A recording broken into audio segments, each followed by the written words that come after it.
So, welcome all of you to the Values Workshop series. This time it's number 77 on uniqueness. As always, before we begin, let's try to reflect on what is my uniqueness in the spiritual life.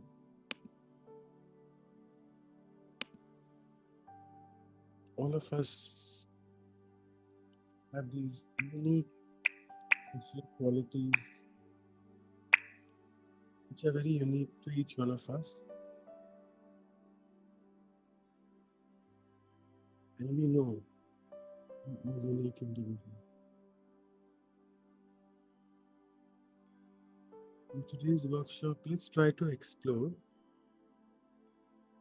can I add some uniqueness in my spiritual life? That uniqueness, maybe on a daily basis, which gives an extra push to my effort making, which adds that newness in my daily spiritual practice, and that which makes me really feel very good about the spiritual soul energy that I am.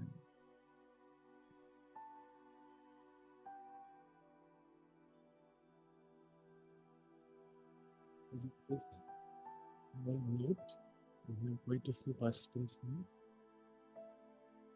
Let's move into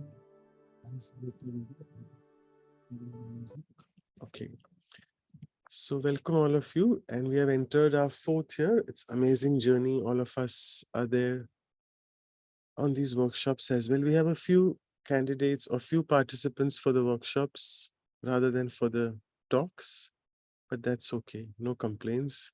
And a big thanks to all the translators and the facilitators who are tirelessly doing their bit in the background and making this happen.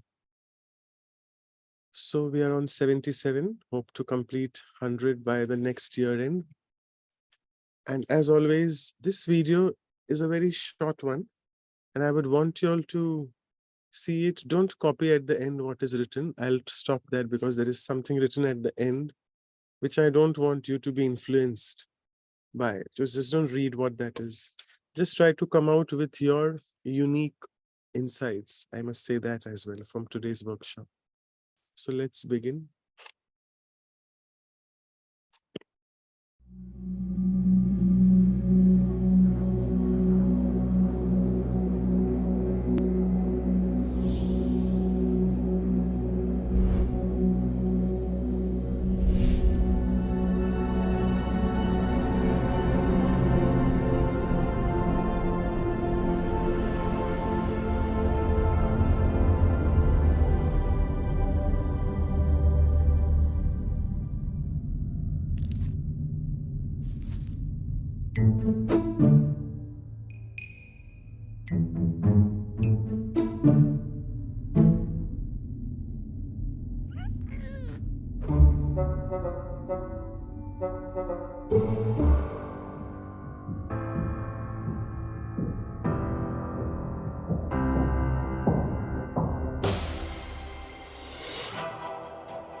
Yes, I managed to just pause at that point where something was being written. I didn't want you all to see that.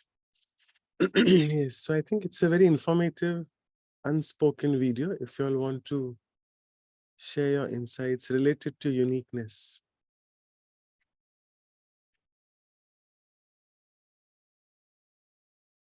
Oh, you have only 4 minutes left. I'm timing you all now. Okay, please open what? Sorry. Okay, I felt it was a direct message for me. Yes, anyone can go ahead. Oh, sorry. You have to enable them. Good. My Balvinder sister said they're not able to maybe enable them in the participants. Are they not able to write? They can unmute. Oh, okay. Oh, okay. Writing.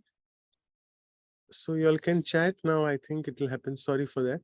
So Yeah, now everyone is. chat in the box. So if anyone is motivated to quickly share 15 seconds sharing a word or a line. Yes, anyone is welcome. Everyone is welcome.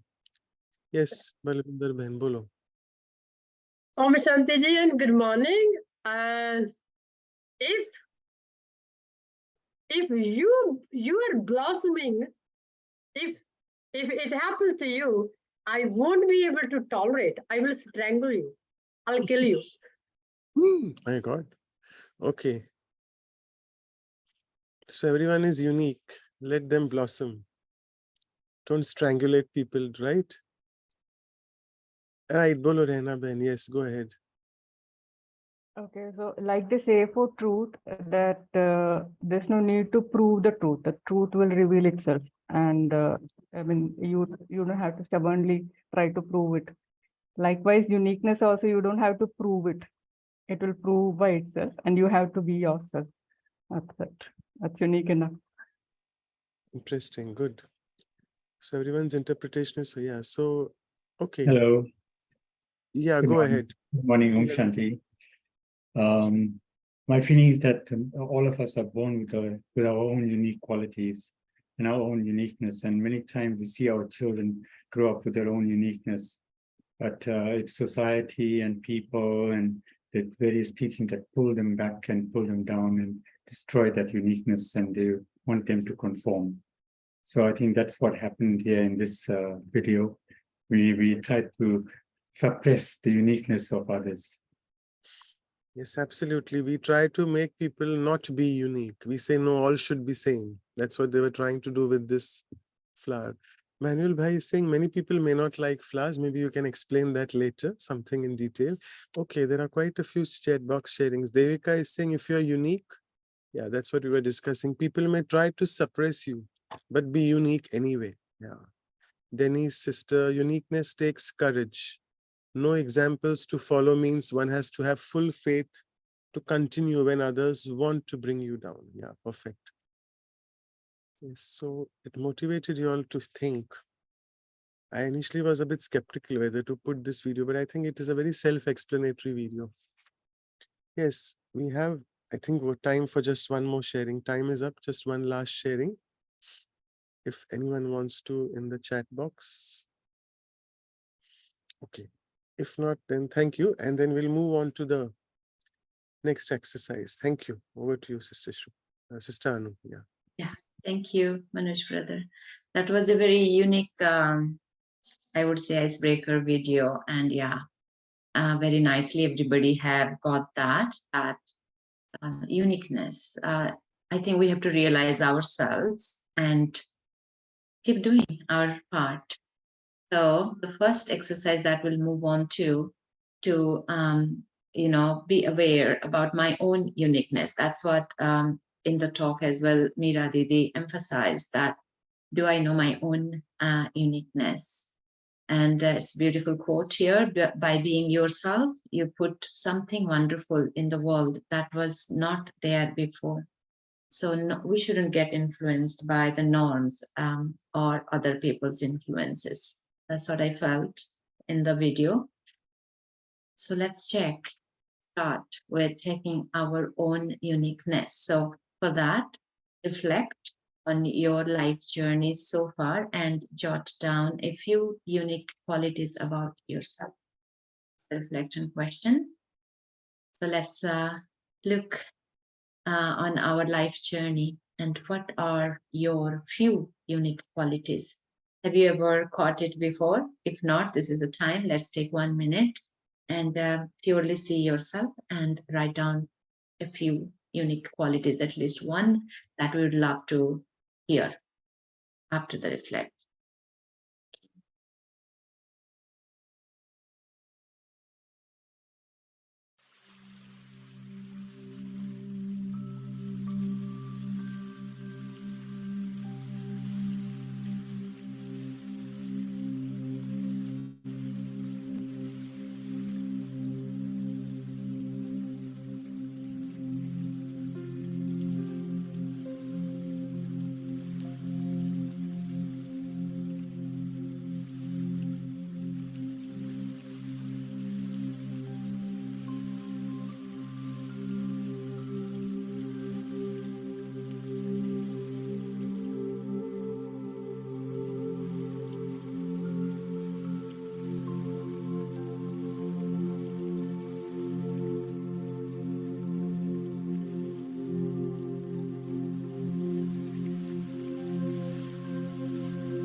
I really hope, or I'm sure that it was not difficult, or was it difficult?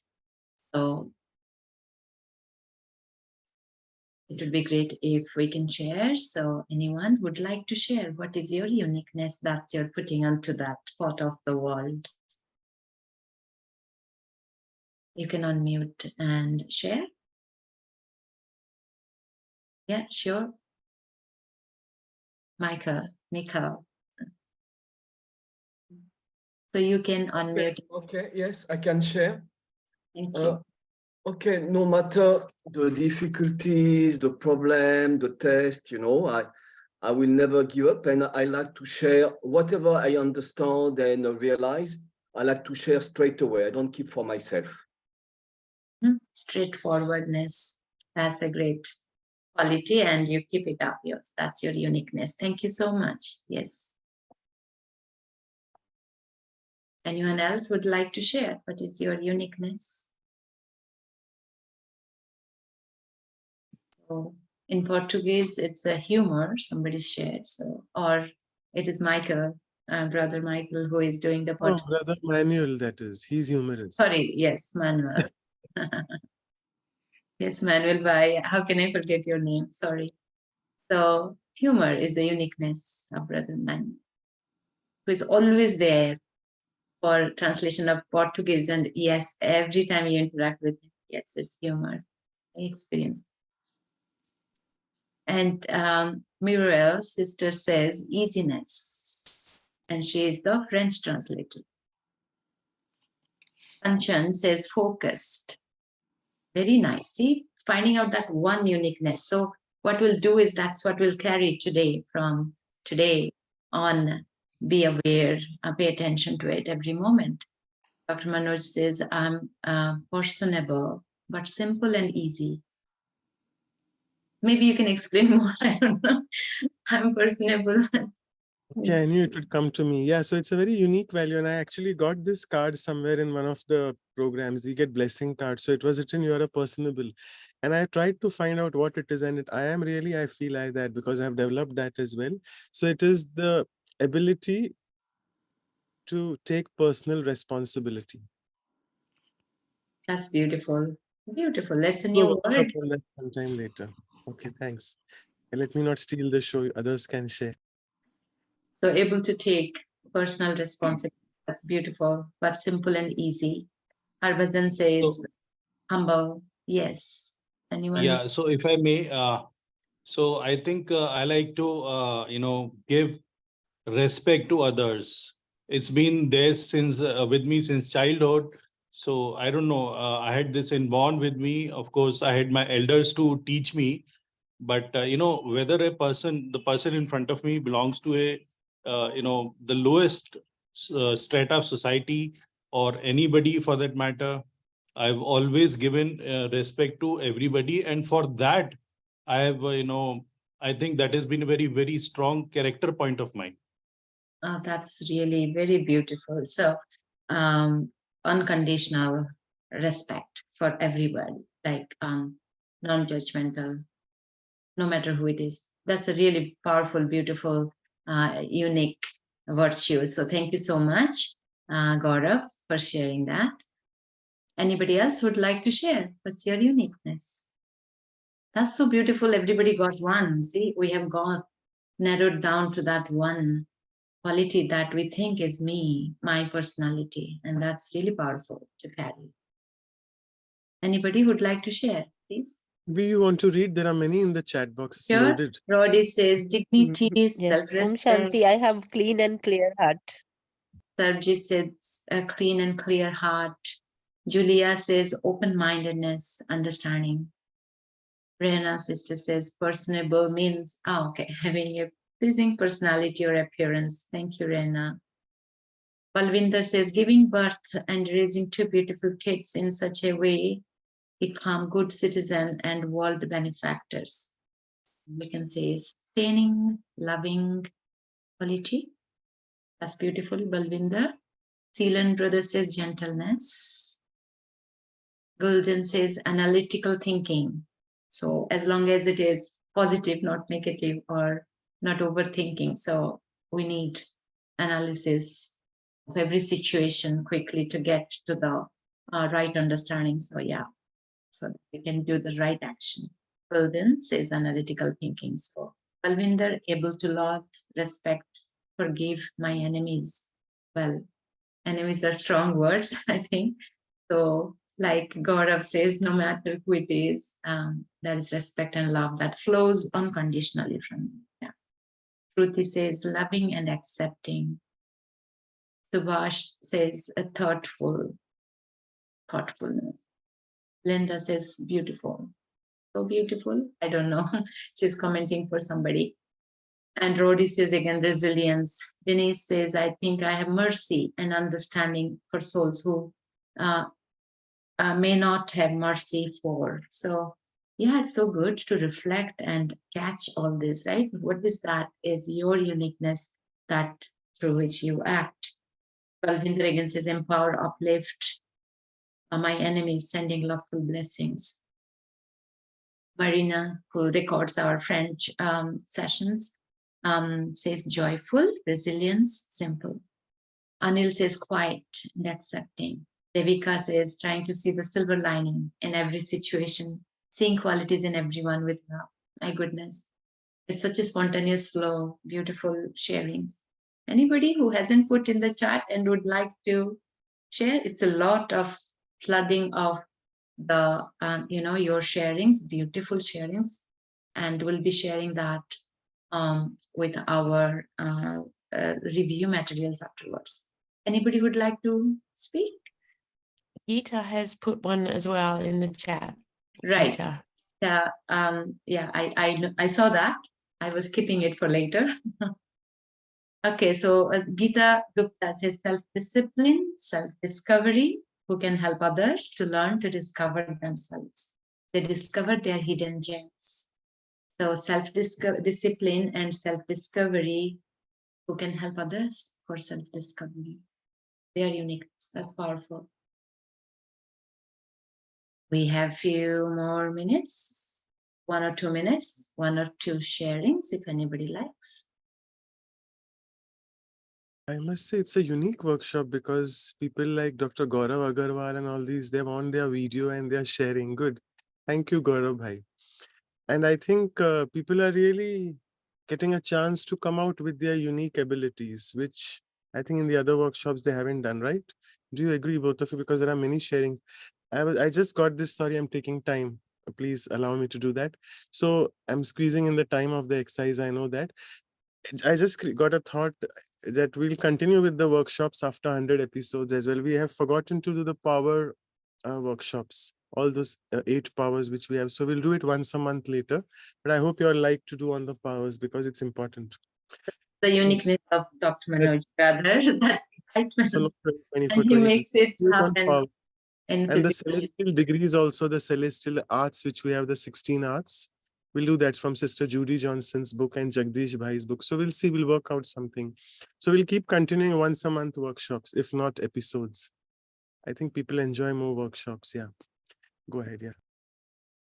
Yeah, that were like great sharings. I think so many, like really the guldasta, we say, the flower bouquet, amazing. So keep shining with all those uniqueness in you.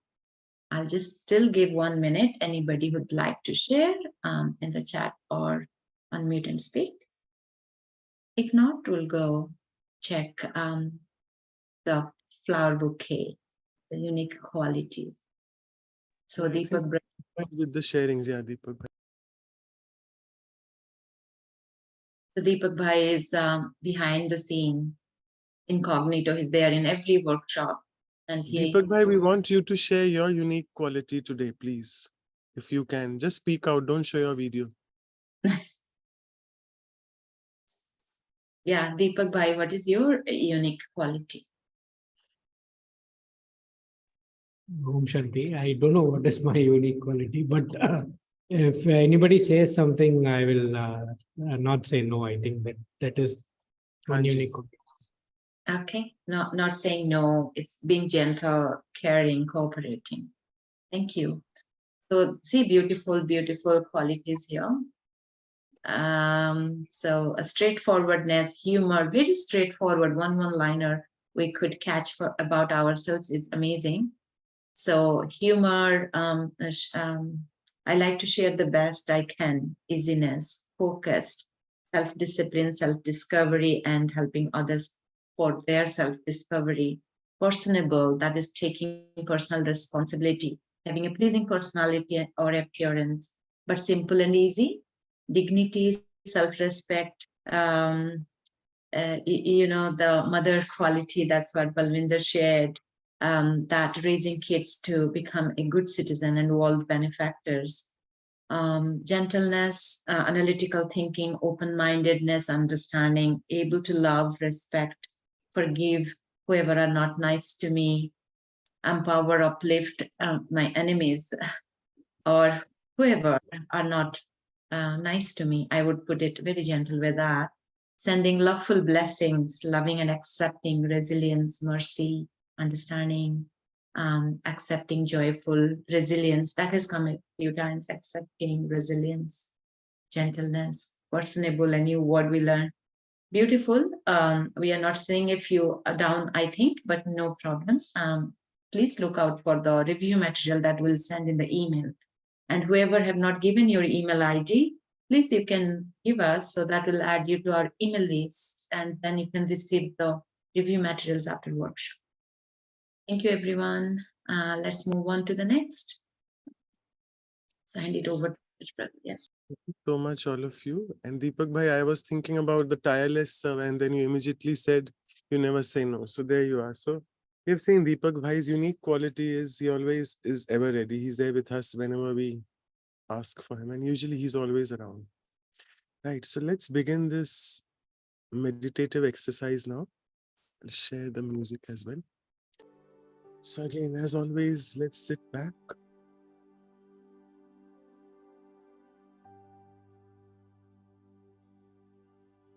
Focus on yourself. That unique light which you are manifesting itself through various activities into various parts of the body. And though each one of us is that tiny point of light, Yet we are so different. And each one of us is unique in its own way.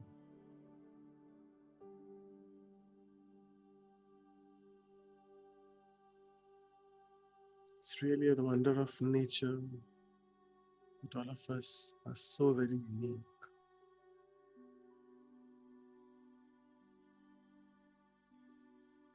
And having picked up on one unique speciality in the last exercise, let us try to connect ourselves to this unique supreme soul whom none of us knew before starting our journey of Raj Yoga meditation. It's the unique soul, unique in many, many ways. The moment we connect to that unique supreme soul, we realize our own uniqueness. And as people have shared, we start appreciating the uniqueness in each and every soul of the world,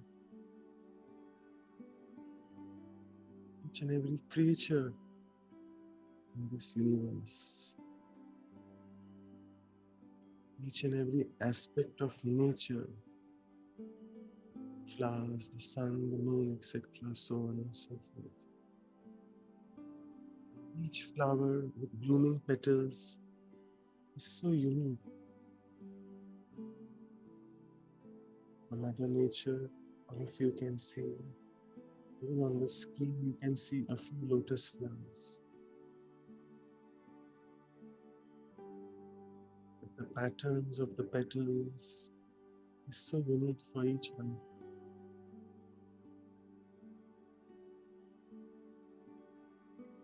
So let me consider this uniqueness of mine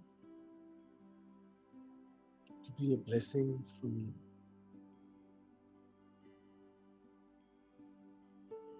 And as I connect myself to that unique Supreme Being,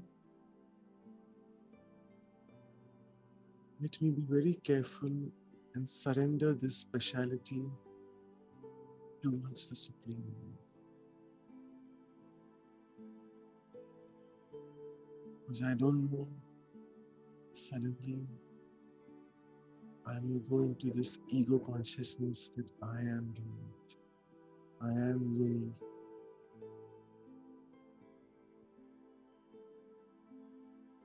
Let us surrender this unique speciality which each one of us has to the Divine Being.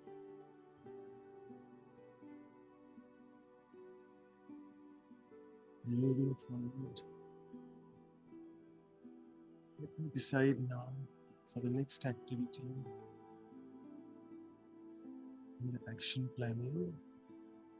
What are the different means and methods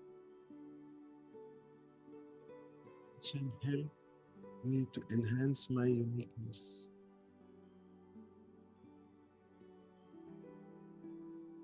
Be in my personal life, professional life, use my spiritual life.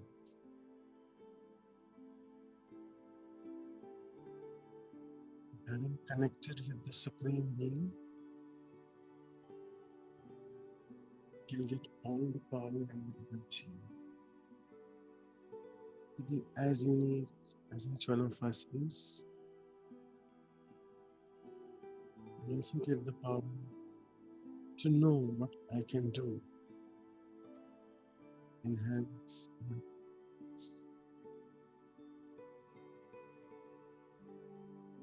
So with this, let's move on to the action planning.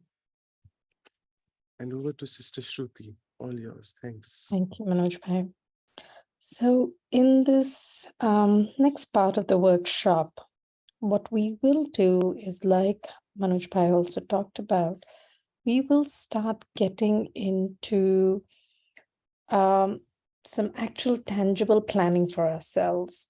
Most of us who are already practicing Raj Yoga meditation, or even those who are becoming familiar to it. One of the very unique aspects of Raj Yoga meditation and about Brahma Kumaris is that we are taught to focus on our uniqueness rather than focus on our weakness. The approach is, if you focus on your uniqueness, you will always end up, enhancing what is naturally unique about yourself.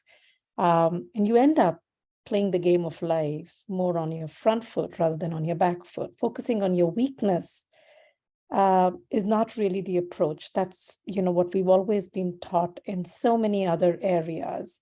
We've always been taught on focus on your weakness, strengthen your weakness. Here, we are always taught focus on your strengths and strengthen your strengths, and the weaknesses will disappear. So in that spirit, what we are going to do in this next portion of the exercise is the uniqueness or some of the specialities that you identified so far about yourselves.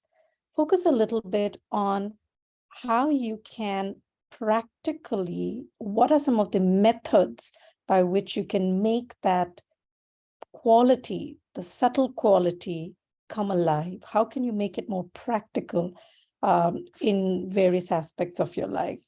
So with that, I will play music for you to help you focus for about 30 seconds to a minute, and then we'll come back and share.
If we are ready,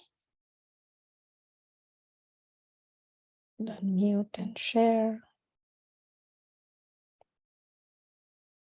What are some of the practical ways by which you can continue to strengthen that unique quality or that uniqueness that makes you you?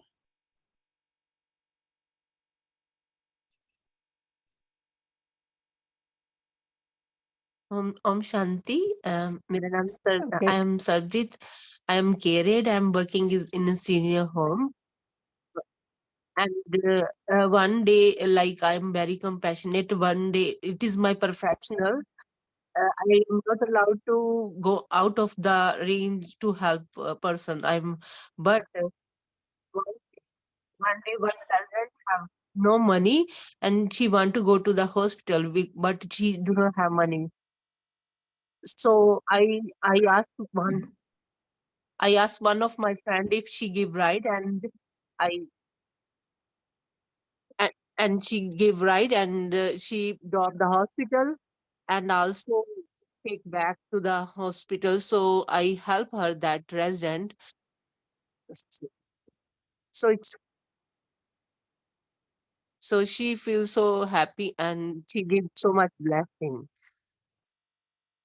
Very nice. So so I try to have out of the range that is not in my out.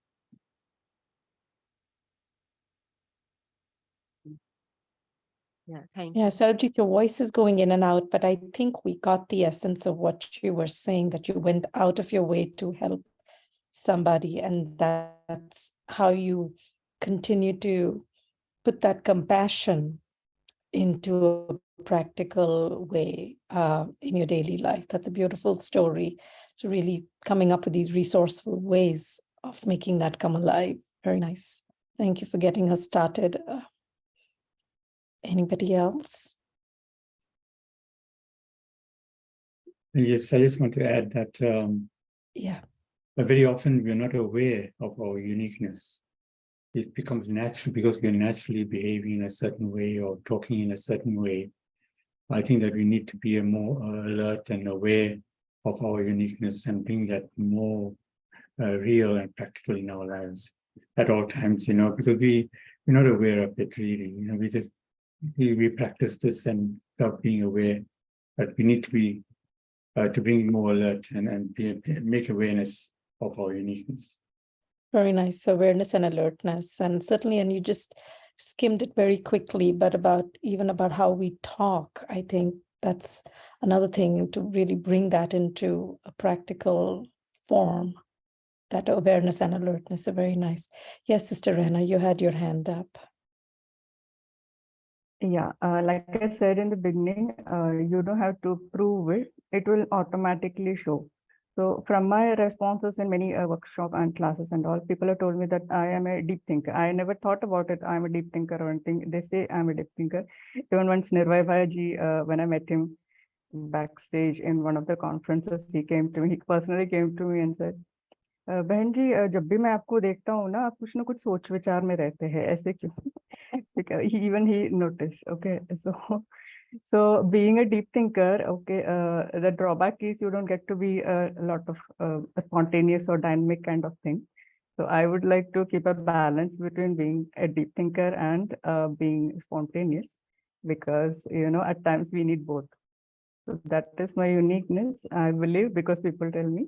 So the advantage is you get to, you get to have an in-depth knowledge. Especially Baba has said that you need to churn the knowledge. So it helps in churning. Okay. Very nice. And I think if I may add it, apart from deep thinker, it's you don't pretend. So people can see that you're thinking, which is again beautiful. So there's no pretense around it. So that's beautiful. Thank you. Yes, Brother Michael, please go ahead. Okay. I trust my way of study spirituality. It creates my own way of thinking. I use my way of thinking in my daily life, and naturally it's create who I am or my own uniqueness. As simple as that. Very nice. Very nice. But study hard and then just inculcating everything so it becomes more natural. Similar to what Sister Rena was also saying, that it just becomes a natural way of focusing on that. Very nice. I see there is a chat message from Balvinder. I will keep continuing to work on myself by attending new spiritual growth classes until I become fully blossomed. And then I will help others bloom fully as well. This is my uniqueness. Very nice. Well, you are blossomed already. Balvinder, very nice. Anybody else? Yes, please go ahead, Dr. Agarwal. Yeah. So I was saying that, whenever I meet any person, I do not, I meet them without any preformed notion about them person. I might know them personally. I might not know them personally. Whenever I have a patient, so I'm not only going on what is there, the illness that a person is suffering from. I try to read their mind and try to, so I'm very upfront kind of, not in a very uncomfortable or a brutal way, but in a very polite way. Okay, for example, I have a patient who is very sick, and he's not taking care of himself or herself. I ask them very, upfront, what do you want out of life? And they're like, how come he's talking to me like he's my doctor? He's not my family member. So I try to get into their mind, because it's the pain that they've come with me, which they do not want to express. It's not only the physical illness that they're suffering from. So try to cover both. But yes, the uniqueness is that I do not go with a preformed notion that, okay, this person has this illness, or this person has this kind of character and this kind of behavior, this kind of thinking. But that I try to give them something unique, so that, I'm able to give them something good, benefit them in some way, that soul in front of me. Yeah. Very nice. And as much as we'd love to have you on video, Dr. Agarwal, we also see that you're driving, so stay safe. It's all right if you want to do what you Yeah, need to do. yeah, especially stop for it. Yeah. Thank you. Yeah. All right. Okay.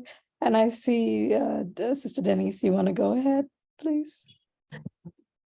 To increase my uniqueness, I feel that I need to follow those subtle messages I get in meditation and not be pulled away by things that I feel that I have to do or things that I like to do, but to really make that stronger, that connection with God, great creator, great spirit, and follow those subtle little inklings that I have and trust that more. So that's what I want to do to increase my uniqueness. Very nice. And I see there is a couple more chat messages. We have from Linda from London. She says, I work with people with learning disabilities and autism. I encourage them to celebrate their abilities and gifts and uniqueness by using values and virtues. Brahmakumari's values and virtues. Very nice. Manuel has mentioned methods or concentration exercises to see and to share only the goodness. Very nice. And Guldain says we should encourage and praise myself to enrich my own uniqueness. Fantastic. And I did hear yes, Sangeeta, please go ahead.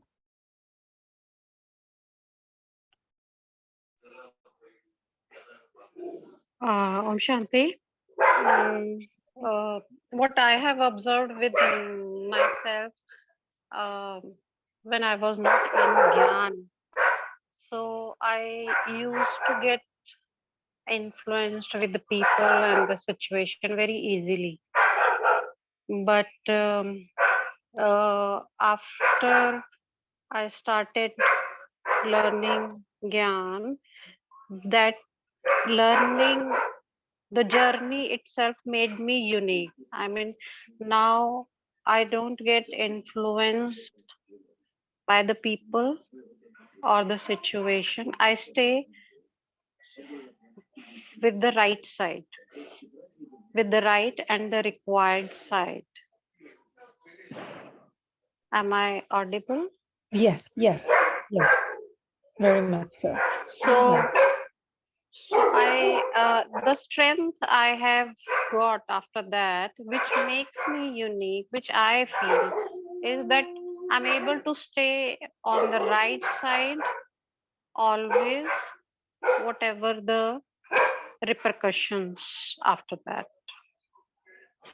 Very nice. So you feel unique and you're able to think more clearly. Yes, I feel unique initially when I used to get abandoned by the groups, by the relatives, by the friends because of this change. I used to feel neglected or abandoned, but later on I realized that I'm unique. I'm not abandoned. They have not abandoned me because I have become unique. So I'm no more part of their group. Yes. I realized my uniqueness. Okay. My Very strength. nice.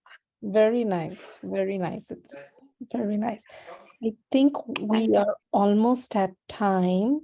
So if we didn't get to you, if you want to just put it in the chat message, I'm sure everybody will read it. It will get compiled. Brother Deepak, if you want to take just 10 seconds on the slide before I hand it back to Dr. Manoj.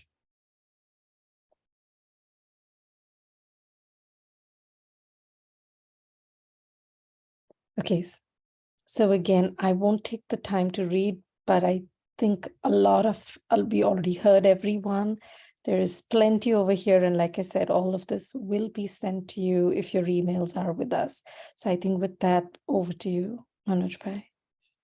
Okay, thank you so much. And I would request Sister Anu to please make Sister Radhika Hyderabad. I have renamed her. Can you please make her co-host? She has been in the background and she was listening to us sharing. So we'll welcome her officially once it is 15 minutes from now.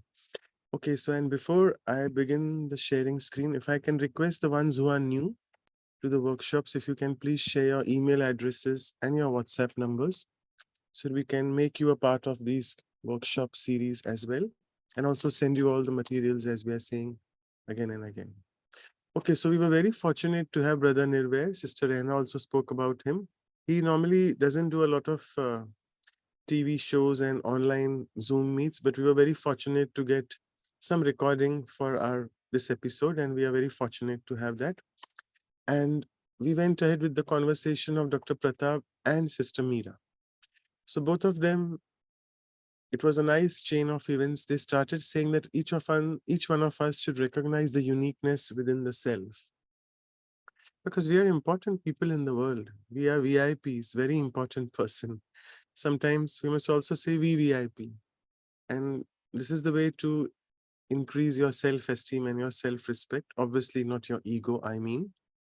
But I am really important and unique in the entire drama of events because I'm really unique. No one else can play my part. And I also wanted to acknowledge here that these beautiful slides which you see are created by Sister Pooja, who's always in the background, not much seen on the foreground. And all the facilitators, Sister Anu, Sister Shruti, she makes sure that she's majority of the times with us.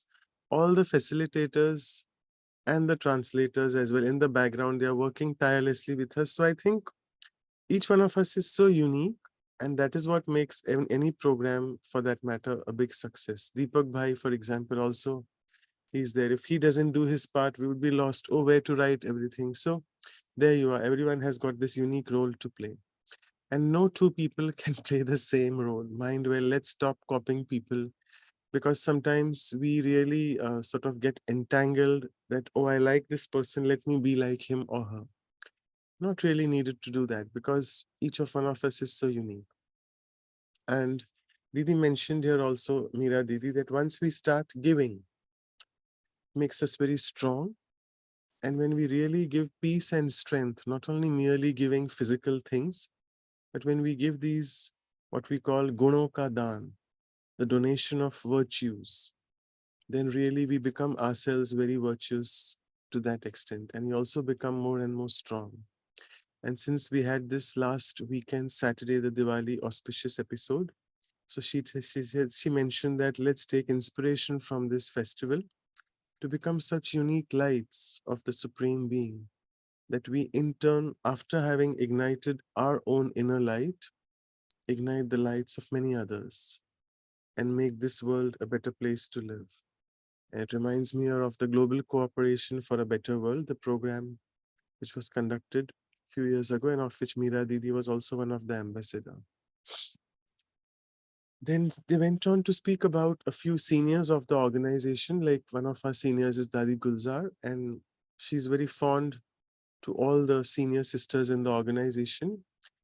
And she quoted that Dadi Gulzar had once said that the reason our vibrations make a difference so easily and quickly is, particularly the seniors whom we call Dadis, why their vibrations are so different compared to ours. That's because she said we have always been obedient to God's words, to the Supreme Being's versions. Whatever he says is that it's like written on stone. I can't change that.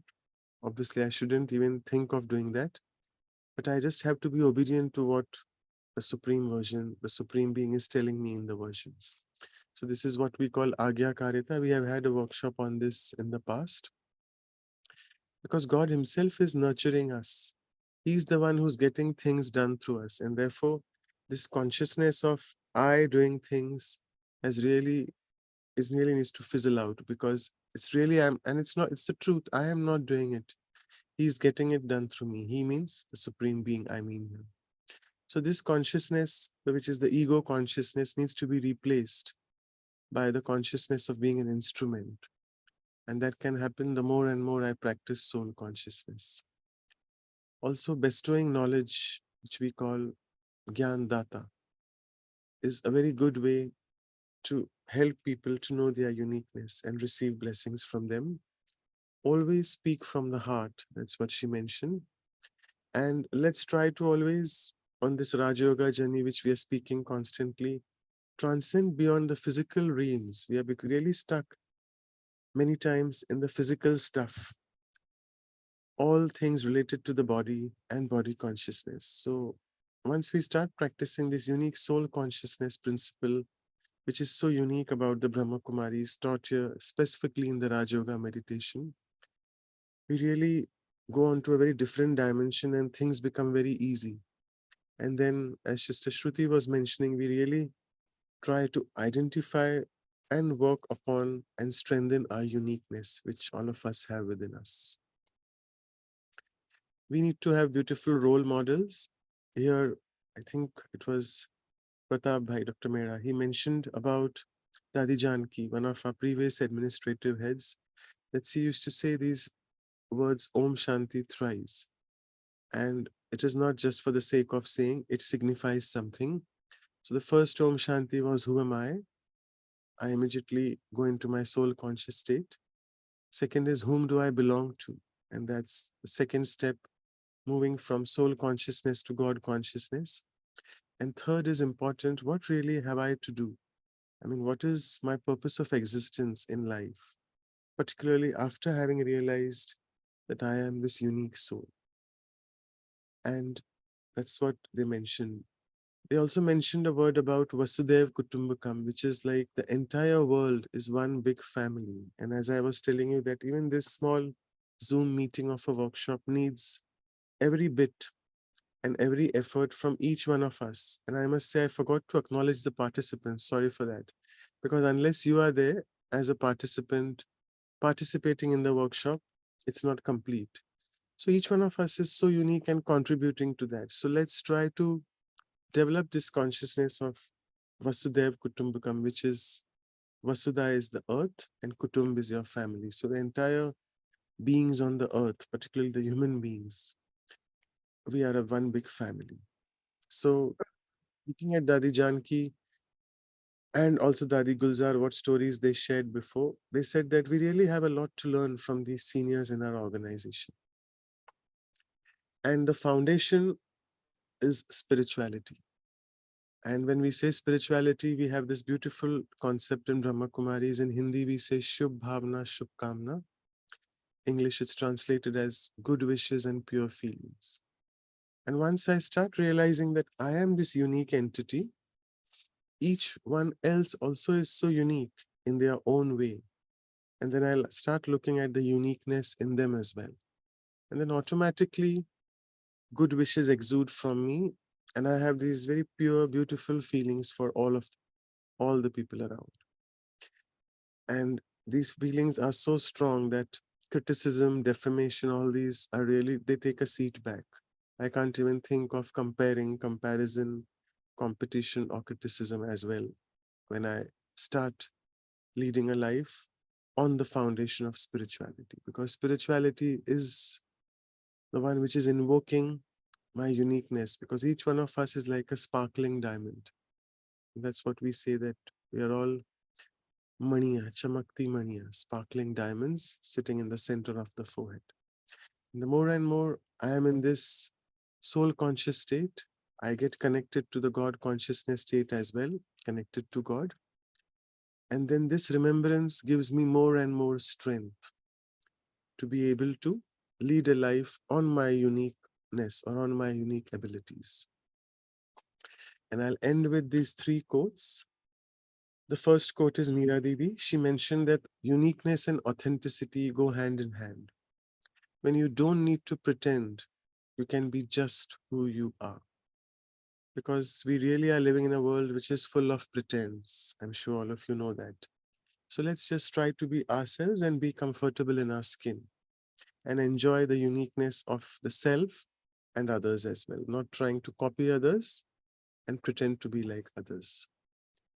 Then we had Nirvair Bhai Sahab. His beautiful quote was, "Transformation our consciousness to the ever pure and divine results in supersensuous joy," what we call in Hindi Ati Indriya Sukh.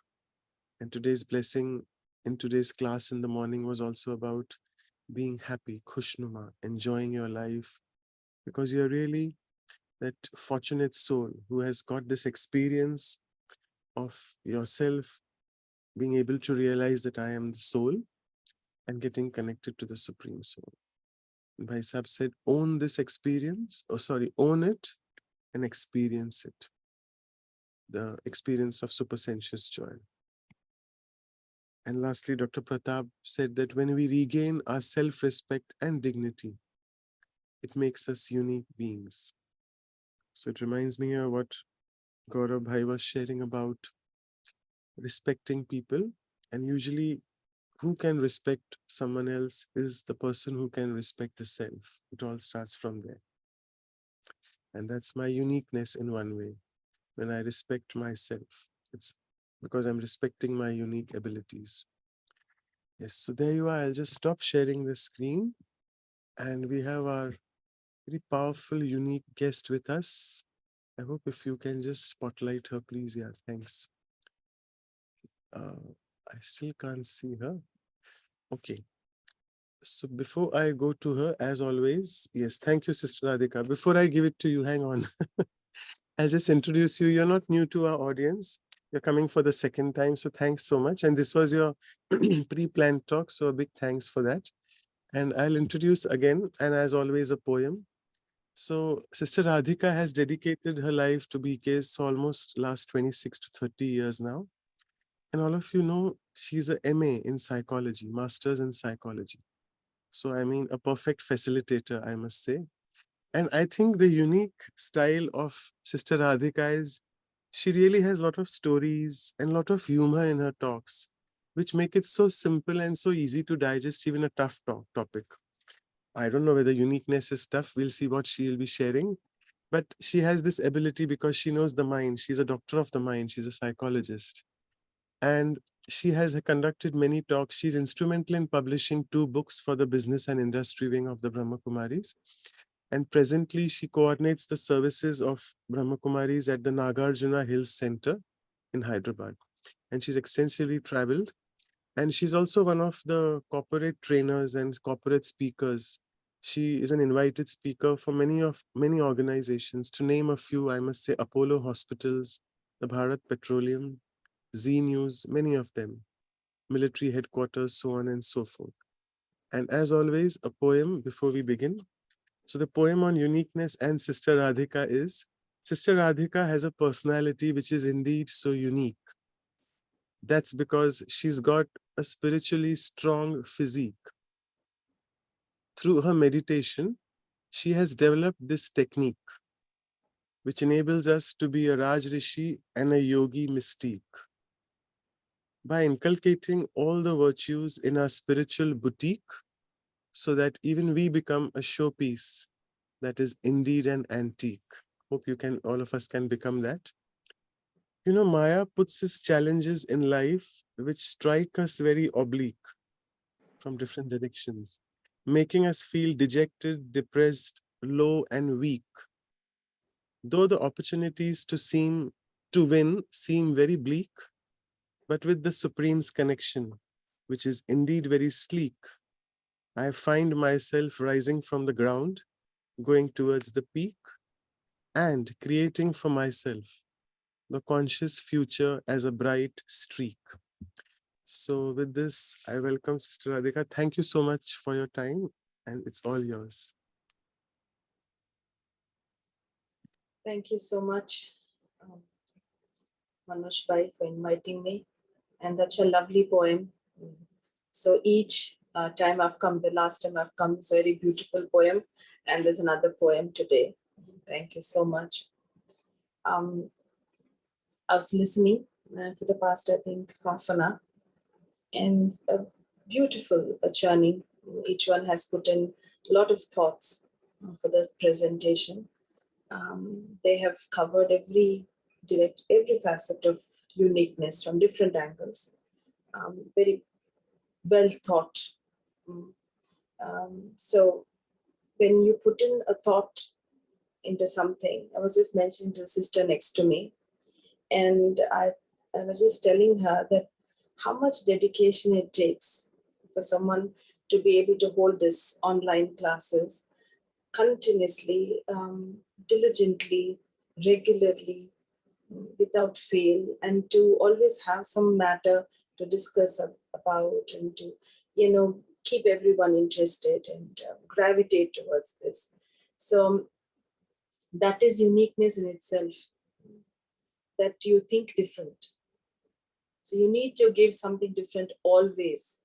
You just can't continue talking about the same thing. So of course, God is an ocean of knowledge, and there is plenty of knowledge. But each one picks up that knowledge in a unique way, according to our experiences, according to our set values. We pick it up and then we put it into our life.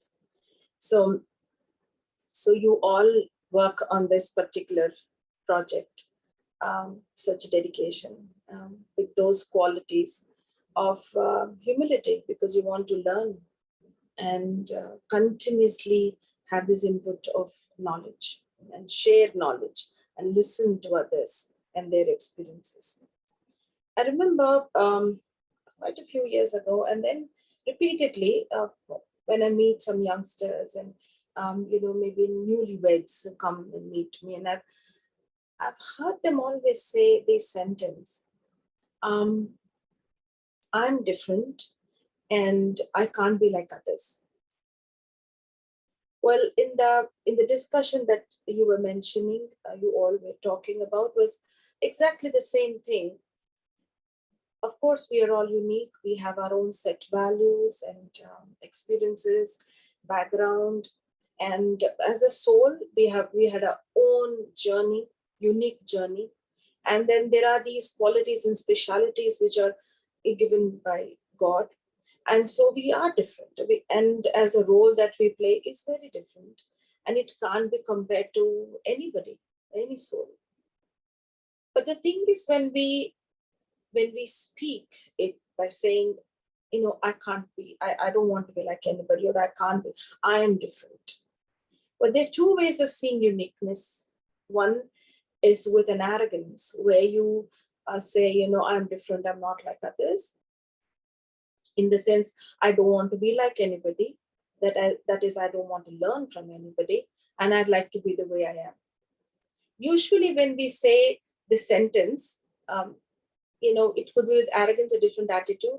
It could be with self-respect, with a lot of pride. It could be the same sentence with a different meaning. But for that matter, if I really have that awareness, that like how Pratap Bhai's message that in Manoj Bhai was showing, that how in our self-respect, we recognize our uniqueness. So of course, when we have that self-respect and we recognize that uniqueness, I don't think so we need to go and tell somebody, I'm different, I cannot be like anybody, and I don't want to be like anybody. I don't think so we need to even say this. It's understood, but there is a continuous need to learn. There's a continuous interest. And like how we say in Hindi, kashish, you want to learn. And I remember Dadi Janki, she's always been very solution oriented, in the sense on the basis of knowledge, because she has a power of knowledge. Her uniqueness comes from her truth.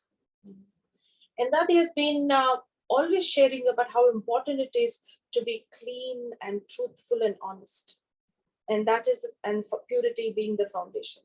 She's always been working on that. And I've always seen, whenever I've met Dadi, I've always seen that she would always talk about solutions. Okay, this is a problem, and what is it that we need to do now?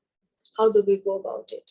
What is it that we need to think? What kind of conversation we need to have with the Baba, and so on and so forth.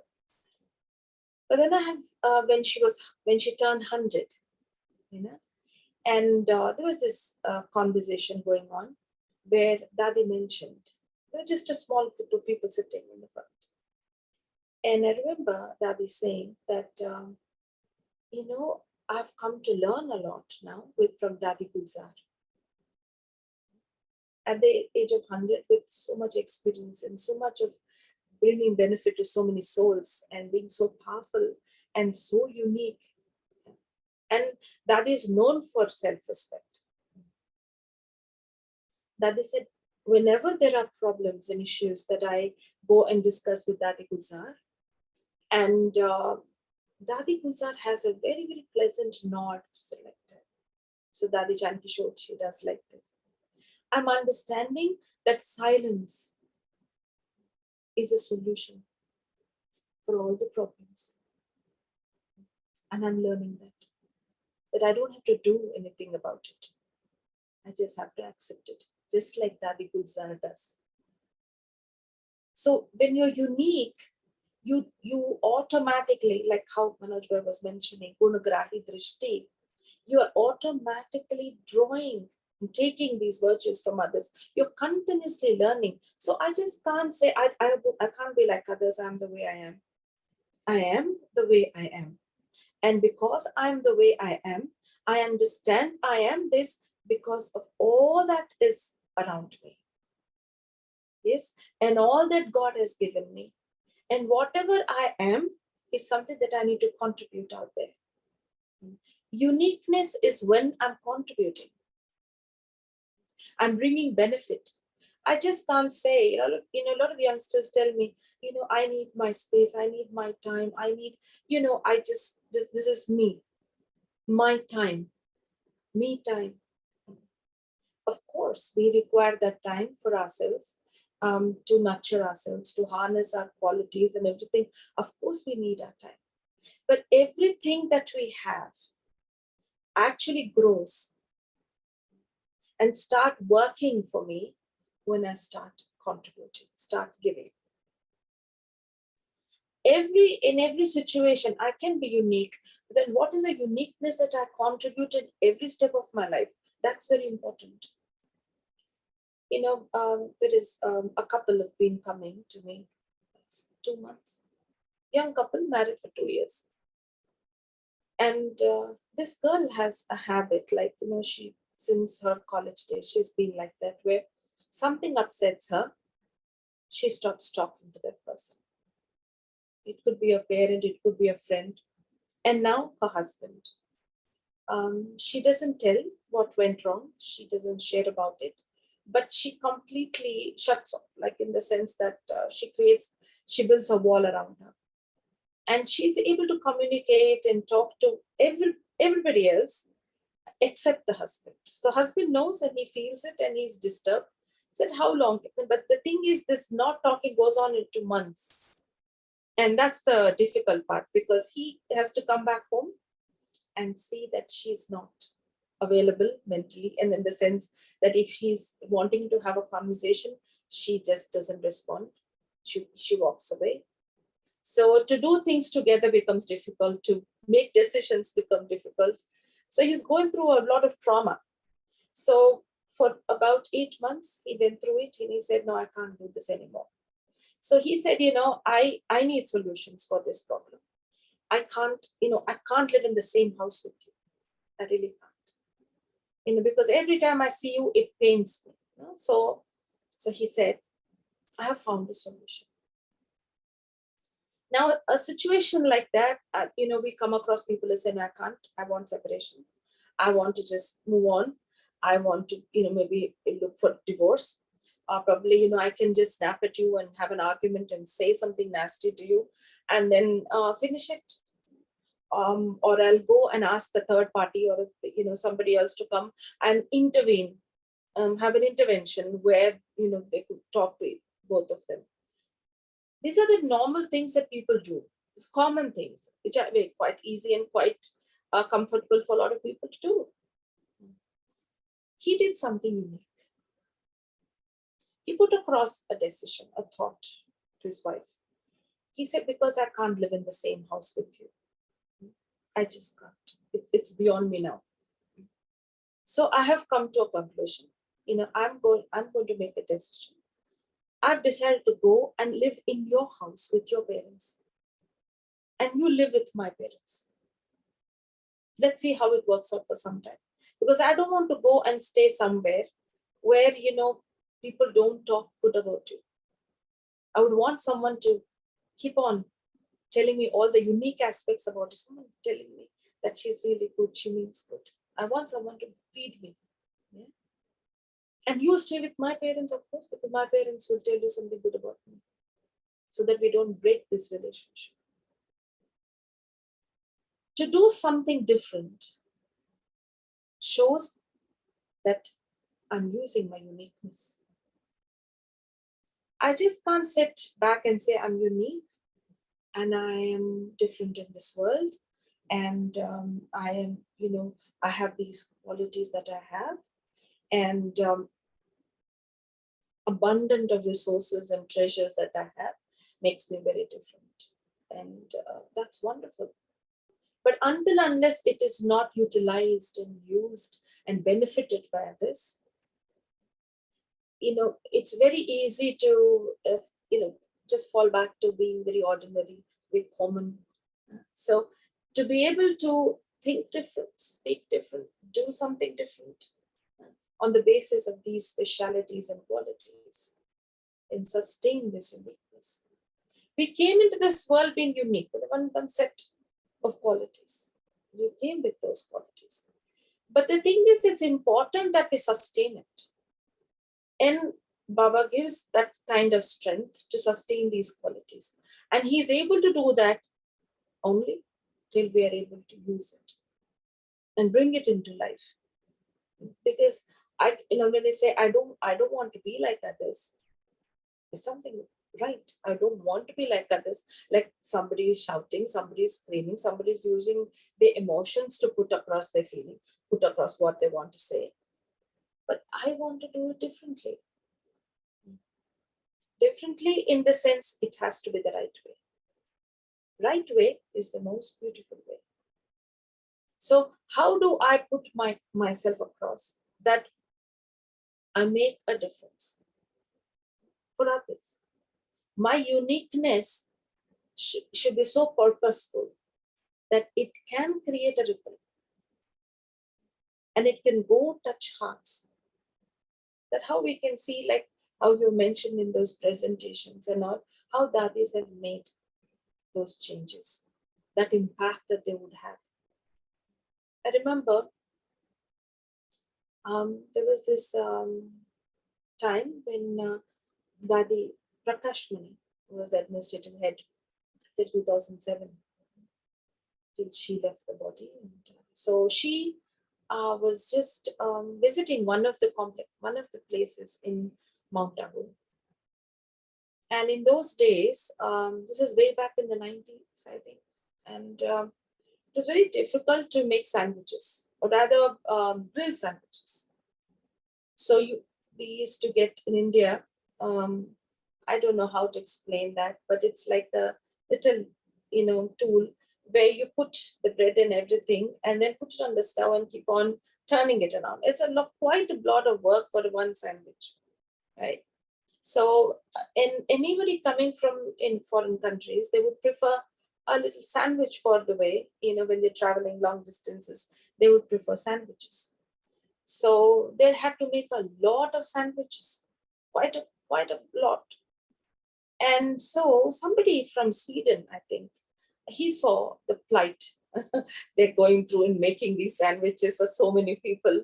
So he said, how about, I get you a machine? I think it just came in those days, grilled machine, you can make about 5-6 sandwiches in one go, So he said, I'm going to bring that across. And so he bought it. I think it must be there in Sweden. So he bought it.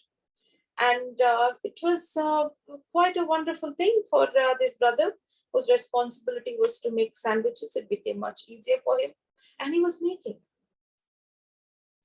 And so Dadi Prakashmani came up and she saw this machine. They're making these sandwiches in a jiffy. And so she was quite pleased that there's not much of effort and labor to make it. And then Munni Ben, who accompanies Dadi everywhere, she actually takes care of a whole lot of responsibilities in our home. She was there with Dadi, and she did not realize that this is, this is something that they're using it and making things easy for them. But then she went up and she said, "Oh my God, it's a new machine." She wanted Dadi to have sandwiches. So she said, "How about sending it down?" Down is that place where Dadi stays in the foothill of, the mountains. So she said, "How about sending the machine down, because we can make sandwiches for Dadi. Please send it across." And then they all looked at each other, because this is the only thing which is giving them relief right now, to make sandwiches. If they were to send it down, they're back to square one again. So they're a little confused and looking at each other and everything. And then Dadi noticed. Now, normally, when you want to make a decision and make things okay between two parties, you have to take a side of somebody. You need to, say, okay, let him have it. You don't need a sandwich machine. Let them have it. Yeah. Or you can say, just give it to her, let her take it, and you can get on the machine later. This is usually how commonly people make decisions. But Dadi was different. She's very unique in her solutions, where she would always bring benefit, as I said, benefit to both the parties. Dadi said, "Munni, do we eat sandwiches every day?" She said, "No, we don't." So whenever we feel like having a sandwich, we can ask him to send this machine down. Is that okay? She said, "Fantastic, that will be fine." And then Dadi looked at the brother and said, "You should send this machine whenever Munni wants it." I said, "Okay." He said, "Okay, perfectly fine." Solution. Both are happy. So that it's a very simple decision in a simple situation.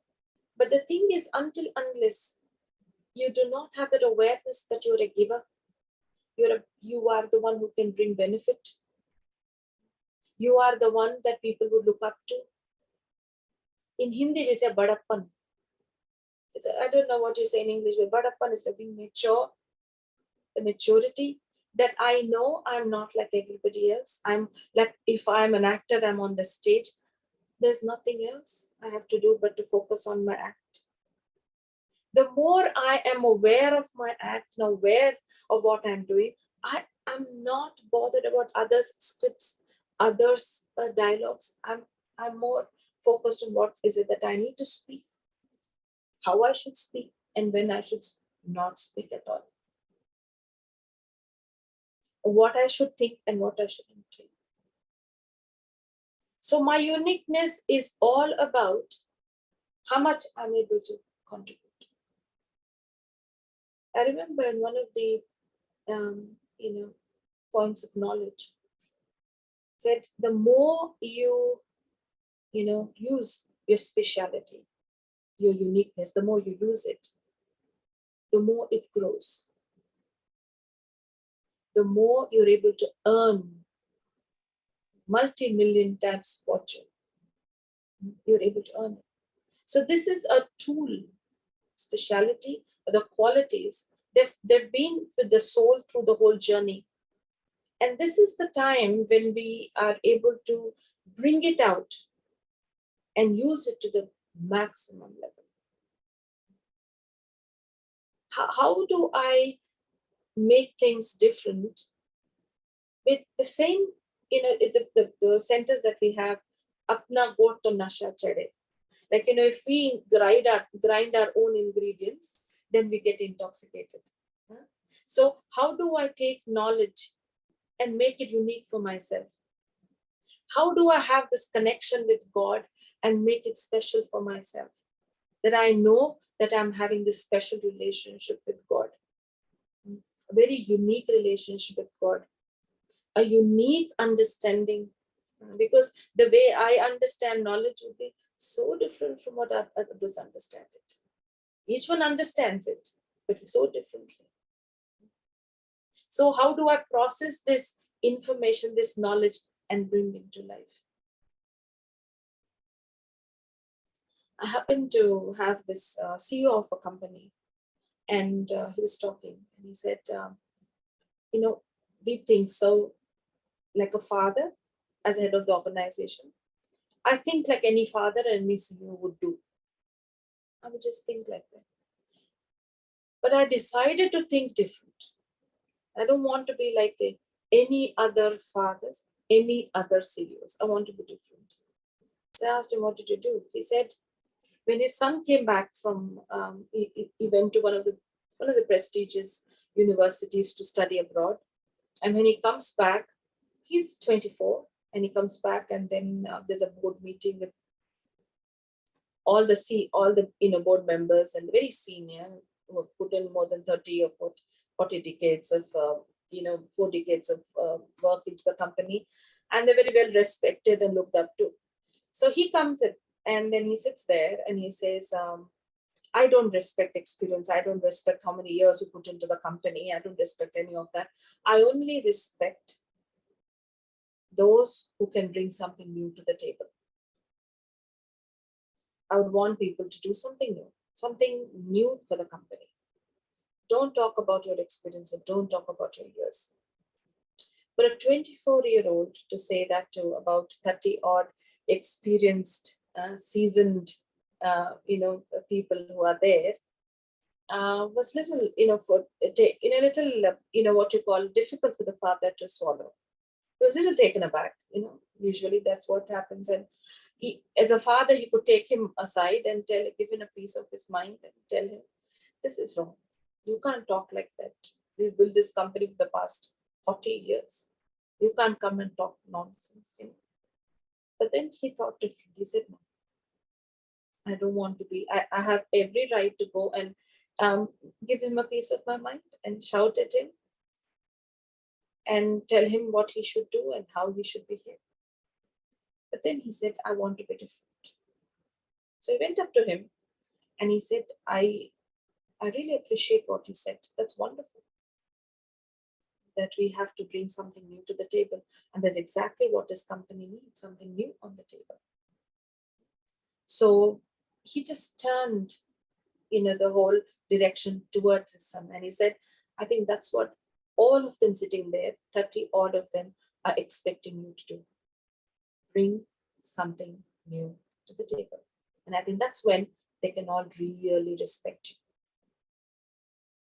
So instead of, putting all the responsibility on a 30 odd people to come bring something new onto the table, he turned to his son and said, you can do it. And then, the boy started thinking. He said, Papa, I've been thinking about what you said. I really have to think of what new I can bring to the table. The more the uniqueness and the specialities I'm able to bring into life, the more the impact and the more the results. But it requires a lot of, spiritual connection, God and the self. If there is no humility, it doesn't take even, it doesn't take much time to have that same uniqueness and have a lot of ego about it. I am this, and of course you're very capable. Of course you have all these qualities. Of course you can present yourself beautifully. Of course you can go out there and please people, impress people and everything. But then, how much of an impact, how much benefit can you bring to others? That you have your presence, but not overbearing presence, that others become uncomfortable because of your specialities. When I have ego, others get jealous. When I am humble and with self-respect, others would like to learn those qualities from me.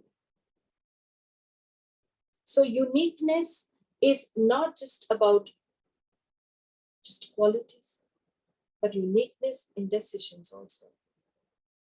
Uniqueness in my connection with people. I can tell myself that, I remember somebody telling me, sister, there were a few people around, and she comes up and she says, sister, in Hindi, she says, I don't have pinchak matra, means it's like not even an ounce of ego I have within me. She's telling about herself. I don't have even this much ego within me. A husband was standing just next to her. He looked at her and said, if you do not have ego, you would not say that. You don't. Others experience it. You don't go around the world telling that I am wonderful, I am so great, I have these qualities. I don't even have to. I'm aware because I need to use it. I'm not aware of those qualities to keep it and to feel it. I can sit whole day, tell myself I'm love, and I've got these qualities, I've got so many beautiful virtues, I've this and that. But there's no value in any of those qualities until unless you do not uniquely present it to the world so that others can imbibe from it, learn from it, make it a part of their life. Some things we just don't forget, we learn quickly. What you see is what you learn quickly. I happened to have Dati Janaki in London taking a class. And there were quite a few people, maybe 100 odd sitting there. And there was this one person who was sitting right behind, maybe last row. And there's plenty of space in the front, plenty. And he could come in the front because, it's more audible and more, Dadi could see properly, So Dadi usually likes to see everyone. And so she called that brother. She gestured and said, would you like to come in the front? The ones who are sitting behind, come and sit in the front so that I can see you all. Because it's on the stage, Dadi was sitting on the stage. And I saw that the brother didn't get it. Probably he liked the place there behind. We don't know what the reason is, but he was sitting there.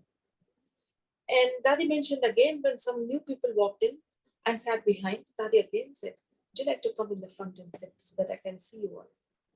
And still that person didn't get up, he was just sitting there. Somebody, his mother from this side, she turned to him and said, Dadi's calling you. Sit in the front. He didn't get up. So, and he must be having a reason, we don't. During breakfast, I remember that they went up to that brother and, pinched him lovingly. He said, you're very naughty. That he said, with a lot of love. So, no, you don't listen to me.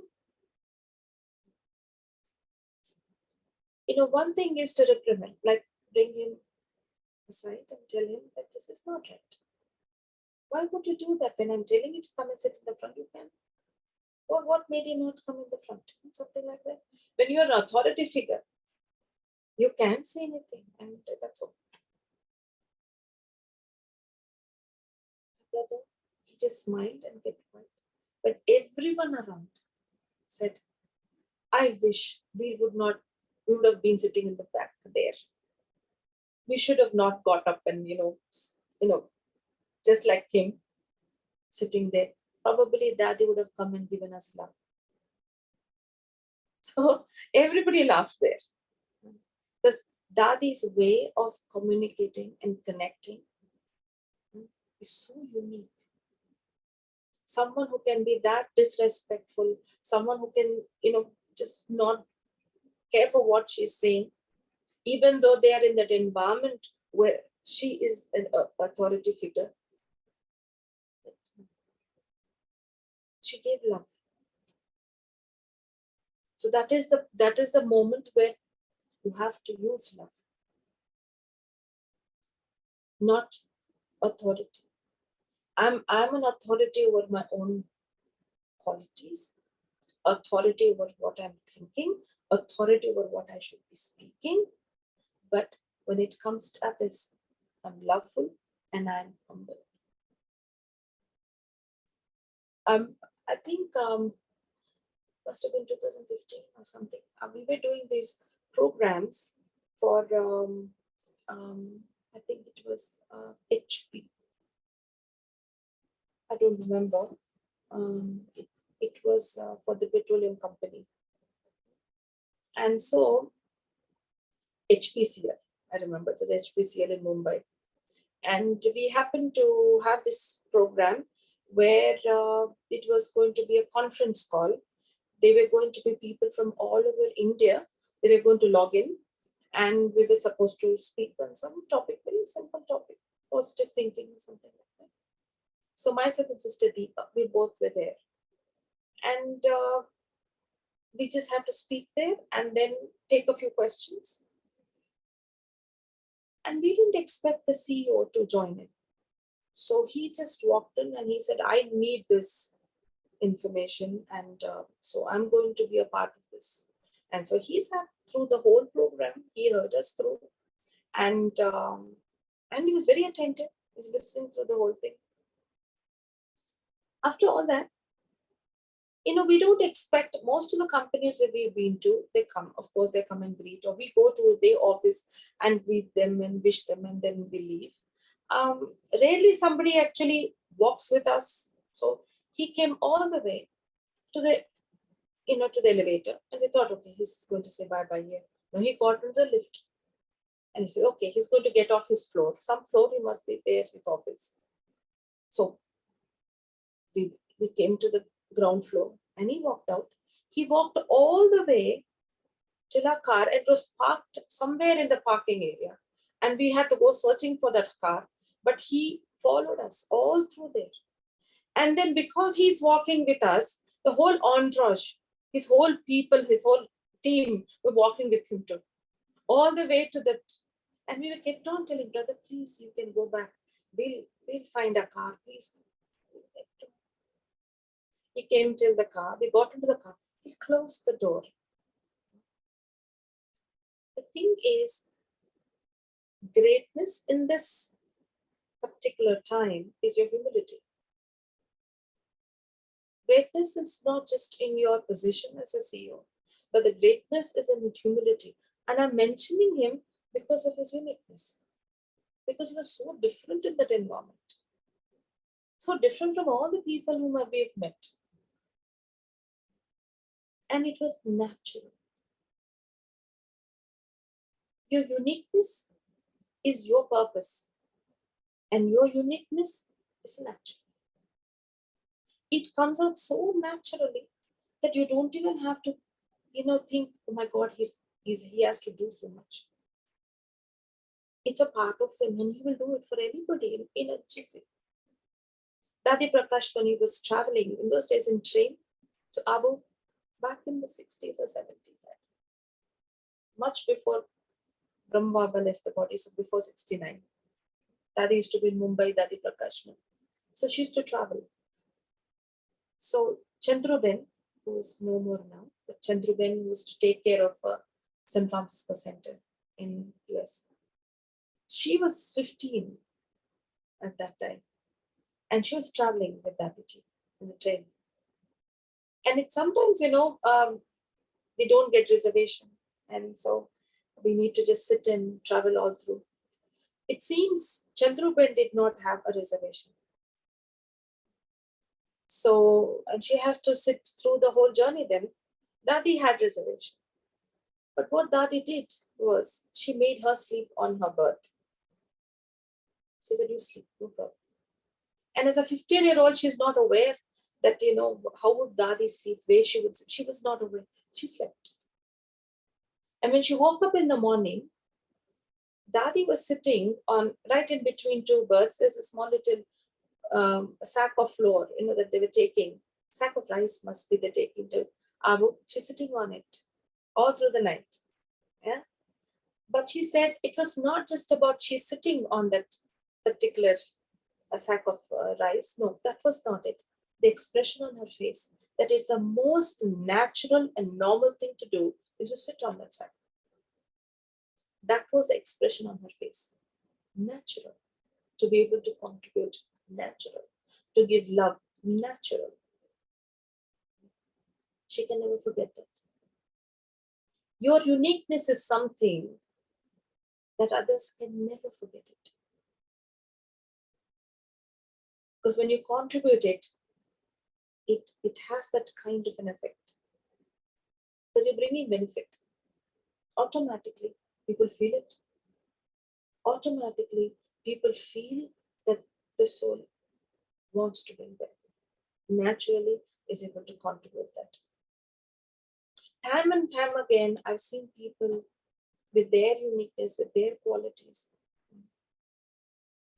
100% it's a fortune that they're able to do that continuously. And we remember them at the right time. We know somebody who writes beautifully here in Hyderabad. Somebody, she writes so beautifully, so beautifully. And you would just think it's a print. And whatever font you would tell her, she will write in that font. She's so beautiful. So when we make greeting cards, or we just make something, you know, there were so many people we know who've got very good handwriting, very good handwriting. But we remember her. Not just because she can write so well, because she never says no. Never. In the middle of the night, tell him, I'll do. But be very sleepy. No, I'll do it. So you're at work. I'll do it. Completely available to use these qualities, God-given qualities. There's a beautiful singer who had come to Mumbai Center, and I happened to be there at that time. He sings well. He can speak 13 languages because he is well traveled. His parents are travel journalists. So he said, but he doesn't want to sing in front of anybody. He only sings for himself in his room, locked up. Never sings, but he's a beautiful singer. So the thing is, I told him a little story. I said, it seemed it's a story. It didn't really happen. And I told him about this person. He's a priest in a church. He gives his sermons and everything on Sunday. And one Sunday, he's tempted to go and play golf. And he didn't want to take that, whatever the sermon or whatever, he didn't want to do it. He told somebody else to do it, and he told them that I have a headache. Tell everybody I've got a headache. And so they said, okay. And everybody was there in the church and they're listening to another person. He went to play golf. He really enjoyed playing golf and he's just having. And it seems he did one shot. I don't know what the name is or anything, but he did such a shot which is so unique, so different that it can never happen. It never happens for any professional golfer also. Once in a lifetime it happens, and he could do it in one moment, just like that he could do it. And so it seems God is watching from above, from the land of silence, is watching. And he saw this and he thought, and then his secretary said, what is going on? Look at this man. He's a man of God. And then he goes and he's playing. How come he's become so lucky? When he has missed the church, he should not be lucky. Nothing good should happen to him. It seems God said, no. But whom can he share it with? There's nobody watching it. He hit it, of course, such a wonderful hit. Who's watching it? Just himself. Everybody's in the church listening to the sermon. Right?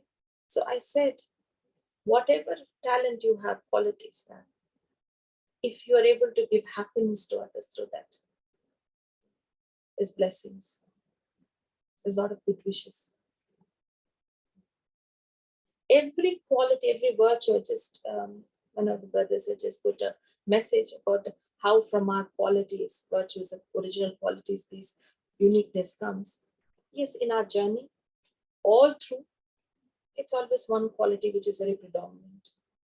And the specialities come from that. From the same virtue, I remember there is a book that Dati Janki wrote. I remember when this book was written in San Francisco.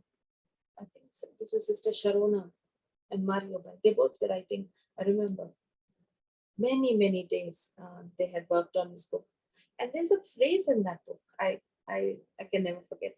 That is seemed to have mentioned in some class, that you can have all the virtues in this world, every virtue. Like, all the, what we understand is that, this virtues, that we have the 8 virtues. So we have these virtues and all the qualities. But, if you have ego, it is like your ego of those 8 virtues. They're of no use. Absolutely. It has to be of use. Some, the Mohini Ben from New York, she was sharing that she had called somebody for, sweets, toli, to be given in Peace Village. So she called one mother and said, can you make about 300 pieces? I need to take it to Peace Village in New York. So the mother said, I don't have time. You should have told me a day before, baby. To get the items, to go to groceries, and get all that. It's going to take a while. I don't think so I can make it in, just 2 hours intimation. I can't. When even put on the phone, call somebody else. Another mother said, can you make? Yes. She went to the shop, she bought it, she made it, and she did. So the thing is how available I am, how available. She was mentioning in the class that day, I remember, that how important it is that we are available to God to use us. Yes, I'm unique, I'm special. I have these qualities which God has given me. Let Him use it. I just can't say, no, I can't do this, I can't do that, because I don't think I'm tired today or I'm feeling. No, it doesn't work like that. The specialities of these qualities in the uniqueness is, it can work all the time. It can work all the time. One of our sisters who had cancer and she passed away. She left the body. And the last day when she was hospitalized, and that night at 11 she left the body. So I meant to meet her at 3 in the afternoon. She's saying, Radhika, give me blessing cards. Plenty of them, because doctors are coming. I need to give all of them. I need to give everybody blessing cards. I need to give truly to everybody. Till the moment she was alive, she wanted to give. Till the moment. I want to contribute, I want to give, I want to contribute, I want to give. When Dadi Prakashmani was admitted in the hospital in Mumbai, I think it was in 2006, she was there for 6 months, the hospital. And there's a center in the hospital, on the 7th floor. We have a center there. And so there would be folk programs and, sisters would go. And there is a meditation room on the ground floor. So you would go sit in the meditation room and then go for the class, take some programs. Inevitably, it used to happen like that everybody would go and sit in the hospital room where Dadi is lying down. Dadi is not aware, she may be sleeping also, but they would go and sit there for 2 minutes. The vibrations are so powerful. Contributing continuously with the presence. So the vibrations are so powerful that they would go sit there and meditate and then go and do programs. I remember going and meeting Dadi Janki in her cottage in Shantivan. Dadi had just had a fall. Some program she had been to and she had a fall. And she broke her collarbone, I think so. And they had tied it up and everything with plaster and all. So she was lying down. So I just went to just say Om Shanti. And she was in that, it was the room that I'd been before.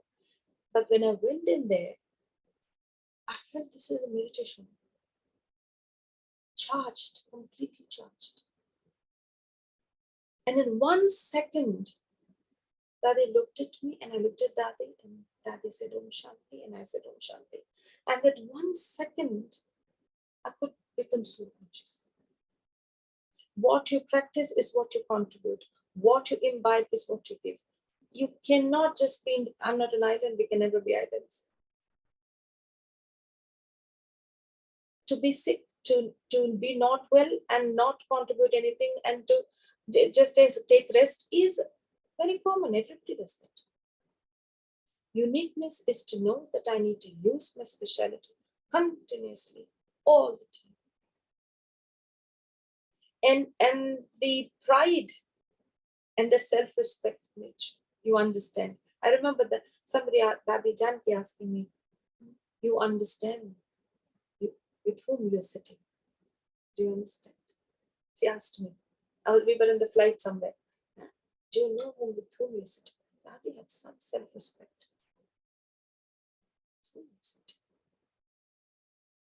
So when you have that self-respect, I understand that, of course, in India, if someone like Dadi would be seen, there is that awe, there is that respect, there is that reverence that people come and meet somebody, just very spiritual. You can make up. But somewhere, London airport, nobody knows Dadi really.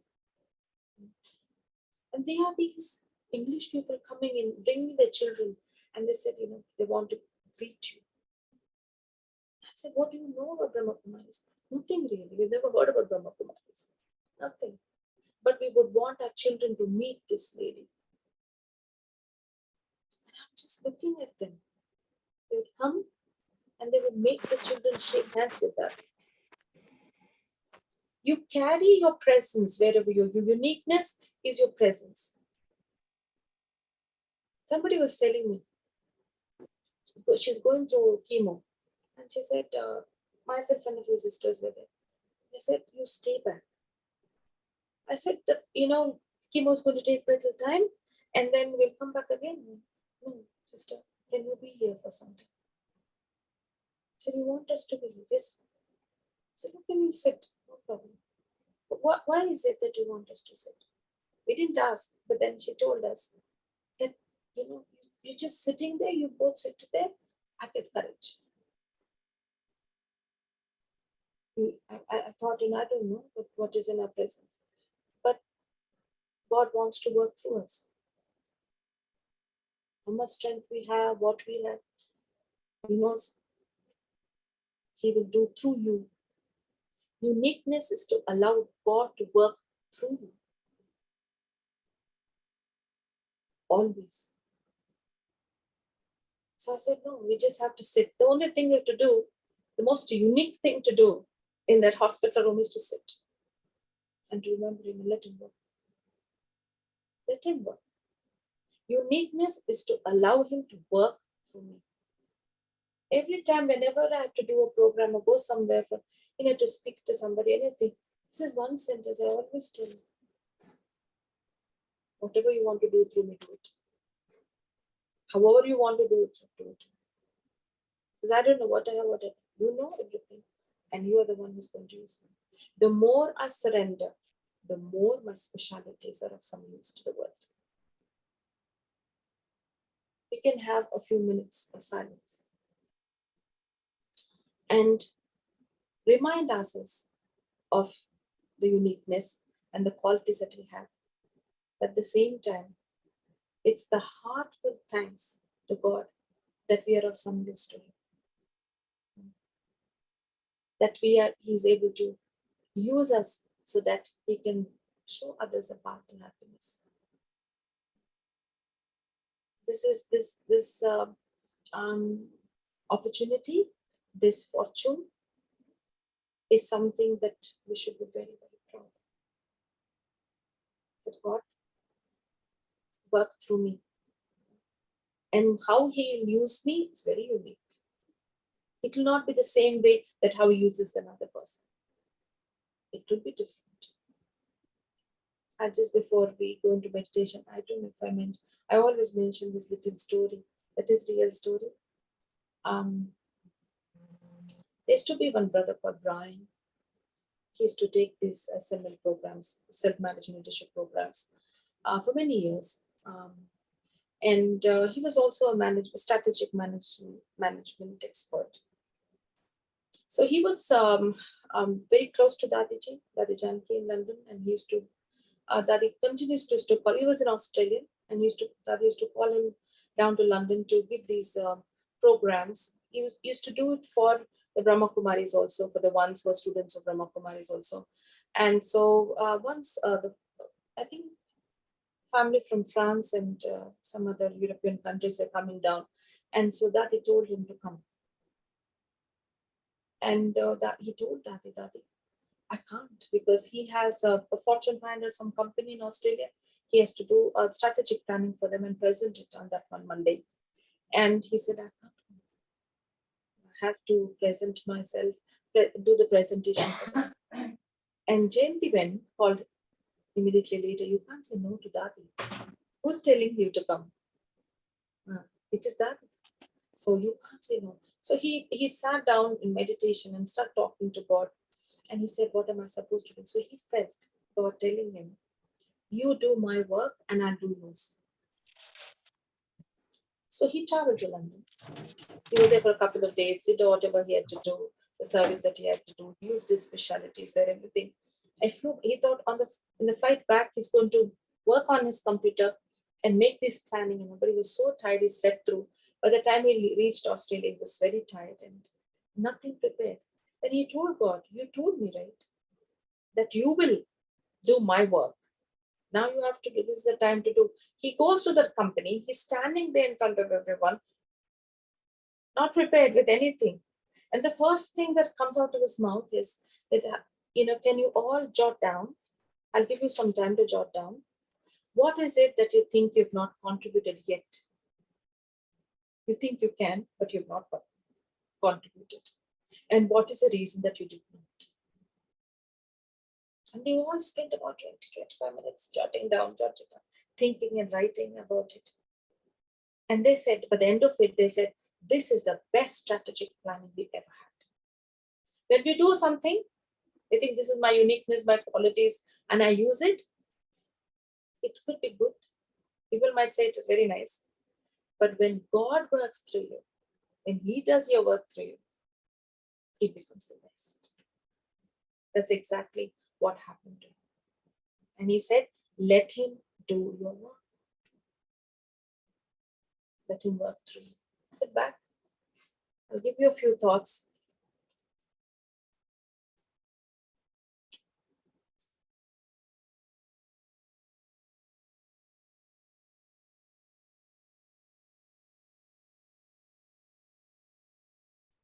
Sitting here in silence.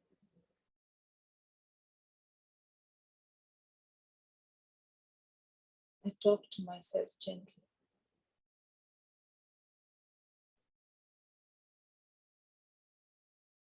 This is a sweet conversation.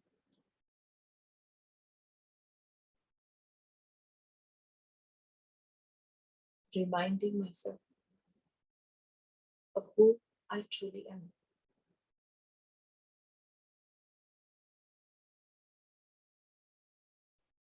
A spark of life behind my eyes.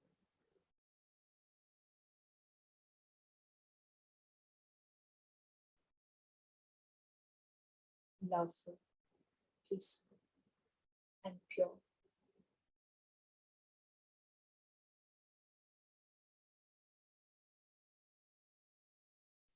I'm full of beautiful qualities.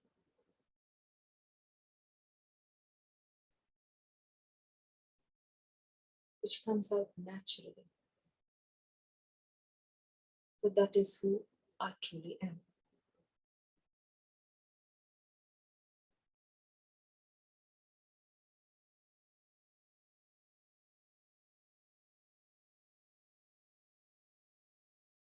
Through my eyes, I'm able to see the specialities in others.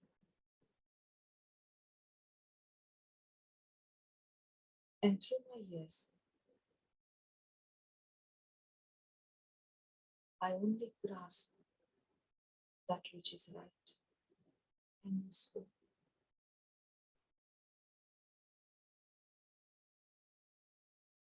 And through my mouth, what I speak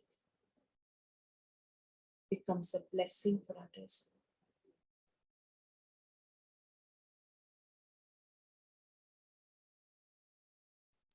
This uniqueness is my contribution to the world.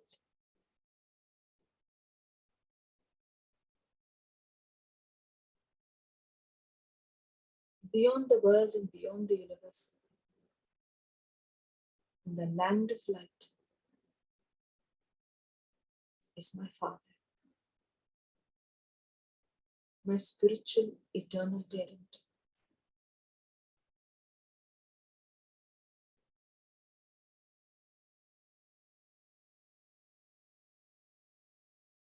And his rays of love, power, peace reach out in all directions.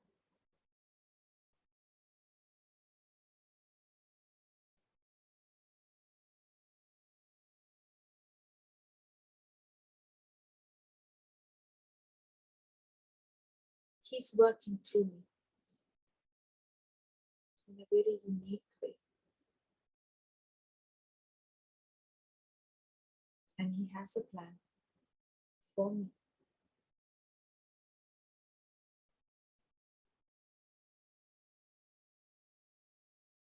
I have a conversation with God. Use me.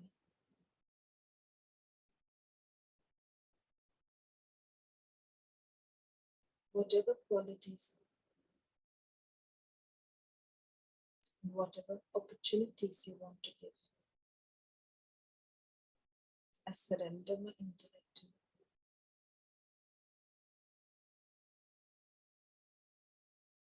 Let my uniqueness and my qualities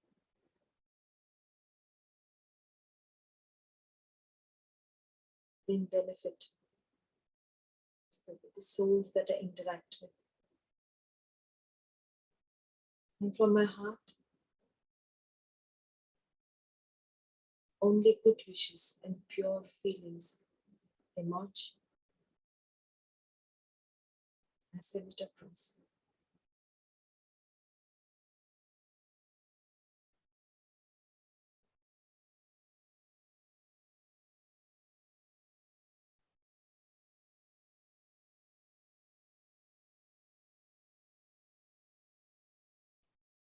I stay in this awareness. I stay in this moment. That I am a unique being, a child of God Himself.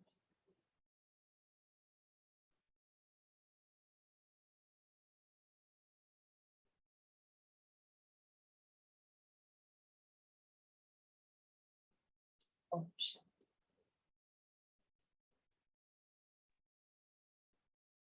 Thank you so much, Sister Radhika, for sharing those very deep insights on uniqueness. And I would request Sister Claudia to please propose the vote of thanks. Maybe 10 is. I'll do the announcements after this. Thanks. Oh, Shanti, good morning from here. Good evening for you. And good afternoon for many of you. It was very nice to hear you talking about this weakness. And it's important to know that we all have our weakness, but how when we let God use our weakness, that is the main point. Because if we use as just for our name and fame, that doesn't work. So it was very nice how you explain all the points with the daddies and everything, and then show us how we should be, how we should use our weakness, because we all have, but sometimes we like to put it aside and then don't let God to use. That is, I really thank you for explaining to us and show all the practical way how we should use our weakness and let shine. the weakness in others. Thank you very much. Om Shanti. Thank you, Sister Claudia. And we would like to have more of you, Sister Radhika, in future as well. So we'll see when it happens. Thank you so much. So we'll approach you soon in a few months as well. And okay, yeah.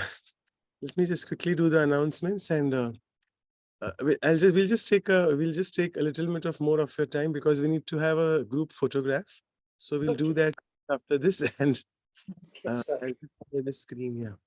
So as always, I'll quickly go into the announcements. So we begin our safety week, in the sense, not something in the national or international day.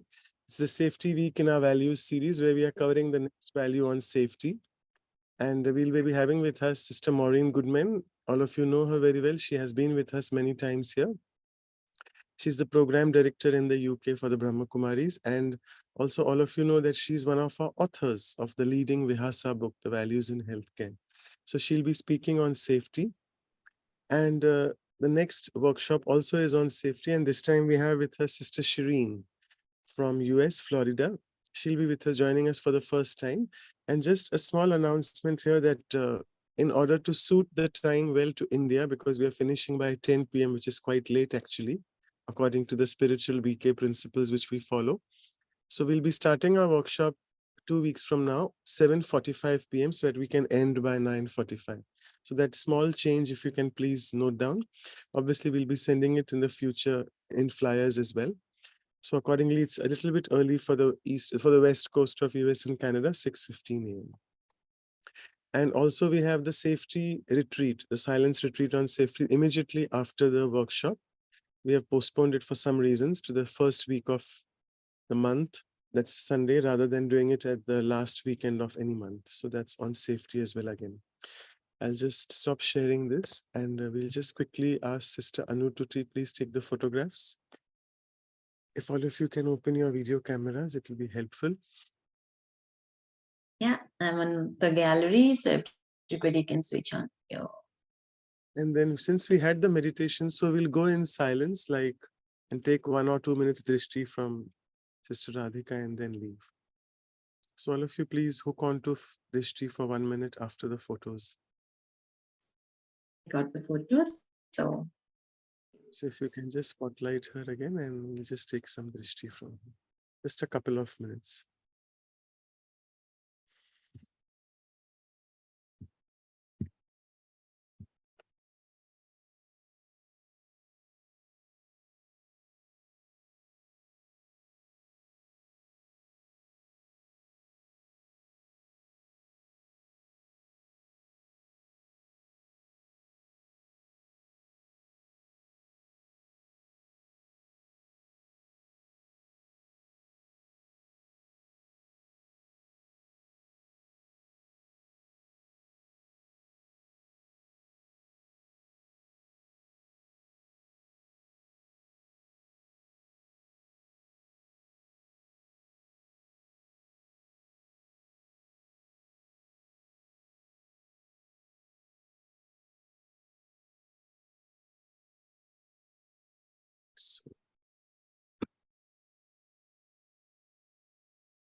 So thank you so much once again, Sister Radhika, for your sharings. And thank you all of you for joining. Thank you.